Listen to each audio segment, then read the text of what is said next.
noche salga esta alabanza entre todas. Cantamos fuerte, y únase a este grupo de alabanza a Dios, porque firmes y adelante, hueste de la fe. ¿Cuántos son huestes de la fe? No derrotado, no en vergüenza, no fracasado, en victoria, porque estamos en Cristo Jesús. Así que a continuación escuchamos y cantamos bien fuerte: firmes y adelante, hueste de la fe. El 8 del escenario de pie en la iglesia. Sí, vamos a ponerlo de pie. Así, estiran un poco las piernas y adoramos al Señor con un pulmón sano que el Señor nos dio en esta noche.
Señor. Dios lo bendiga, tome su asiento.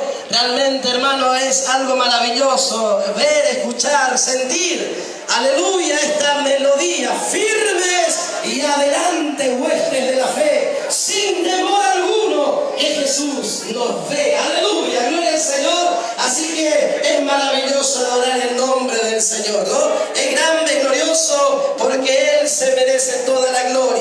Así que agradecemos infinitamente a todos los hermanos, primeramente integrantes de cada banda que ha aceptado la invitación, se ha esforzado a venir, estar con nosotros esta noche. Les agradecemos infinitamente porque para nosotros es un gran privilegio tenerles aquí, ¿no? Dios les recompense, y esto es el trabajo de un buen tiempo que estamos realizando, de amistad con los hermanos, de trabajos que cuando se realizan, allá estamos. Queremos participar, siempre estamos un día, una noche, momentos, con ellos estamos presentes, así que para nosotros estamos cosechando lo que también humildemente sembramos día a día, esa amistad que nos une, y un día vamos a estar todos juntos en la presencia del Señor. Amén, hermanos.